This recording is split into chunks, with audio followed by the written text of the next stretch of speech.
Bonjour à tous, j'espère que vous allez bien, j'espère que vous êtes en forme et que vous avez bien fait votre petit gym matinal avec l'aérobic latin. Je vais donc aujourd'hui utiliser ce texte-là pour réviser avec vous l'accusatif. Alors, je vous rappelle que l'une de vos missions, c'est de connaître par cœur, grâce à la chanson, les 6 cas latins et les fonctions grammaticales correspondantes. Nominatif, sujet, attribut du sujet. Vocatif, apostrophe, interpellation.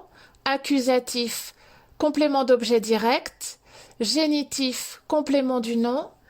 Datif, complément d'objet indirect. Ablatif, complément circonstanciel.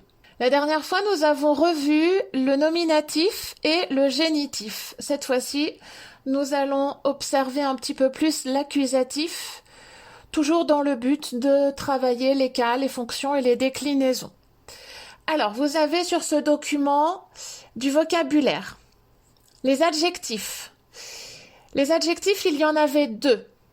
Dexter, dextra, dextrum. Sinister, sinistra, sinistrum. Dexter, droite, droit. Sinister, gauche. Ensuite, les noms. Alors, vous avez dans ce petit texte des noms de la deuxième déclinaison masculin. Il n'y en a qu'un, c'est digitus, digiti masculin. Digitus que l'on va décliner comme dominus, us et om, i, o, i, os, orum, is. Des noms de la deuxième déclinaison neutre que l'on va décliner comme templum, templi. Brachium, brachii, neutre, dorsum, dorsi, neutre, et caelum, caeli, neutre. Les terminaisons du neutre, je vous les rappelle, i, o, a, orum, is. Au neutre, le nominatif, le vocatif et l'accusatif ont la même terminaison. Au singulier, a au pluriel. Et puis, pour information, il existe des mots de la troisième et de la quatrième déclinaison. Je vous les mets, mais nous ne les apprendrons pas cette année, ce n'est pas au programme. Voilà pour le vocabulaire. Alors, reprenons maintenant les phrases. Première chose à observer quand on doit analyser une phrase, quand on doit la traduire, c'est le verbe conjugué. Tous les verbes conjugués vous sont mis en rouge. Ils sont tous à l'impératif présent. Lewa, lève, produque, tangue, touche. Ça va donner tangible. Tangible, ce que l'on peut toucher. Tensa, tend, ça va donner tendre, tension. Flecte, fléchi, flexion. Tende, tend. Observons donc la première phrase. Lewa dextrum brachium. Lève le bras droit. En français, lève quoi? Le bras droit. Je pose la question qui quoi? Je trouve donc un COD, complément d'objet direct. Donc en latin, je vais mettre à mon groupe nominal non adjectif la terminaison de l'accusatif. Brachium. Qu'est-ce que j'observe? J'observe que c'est un nom de la deuxième déclinaison neutre. Je cherche donc la terminaison du neutre au singulier um.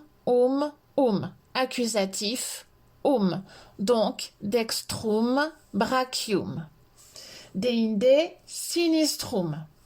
Dextrum et sinistrum s'accordent avec brachium en genre, en nombre et en cas. Donc, en genre neutre, en nombre singulier et en cas accusatif. Deuxième phrase, produque digitos ad caelum.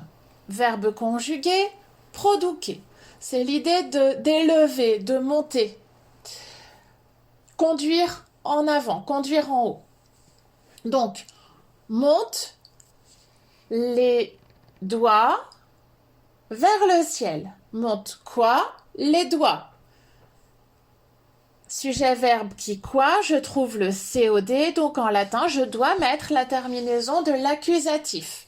Accusatif pluriel. Qu'est-ce que j'observe dans le vocabulaire? Digitus, digiti masculin, c'est un mot de la deuxième déclinaison masculin. Donc je révise dans ma tête ma deuxième déclinaison, us et I, o, I, os, accusatif pluriel, je viens de le trouver.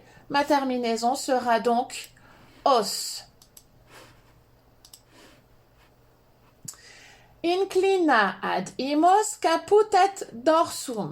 Même chose, je cherche mon verbe conjugué. Inclina. J'incline quoi? J'incline la tête et le dos.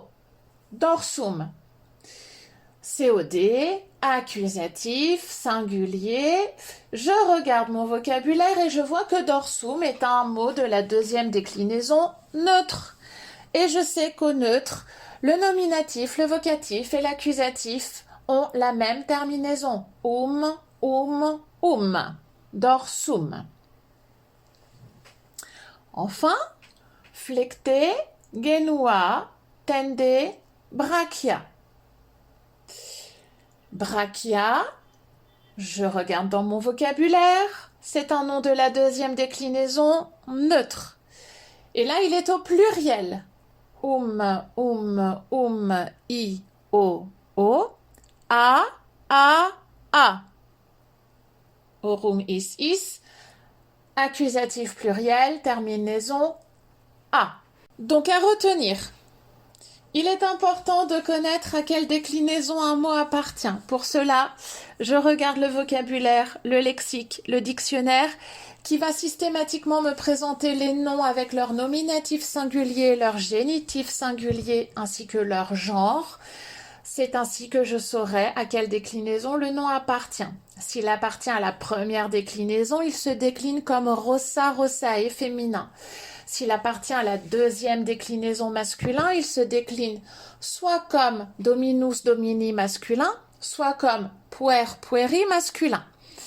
Et s'il appartient à la deuxième déclinaison neutre, il se décline comme templum, templi neutre.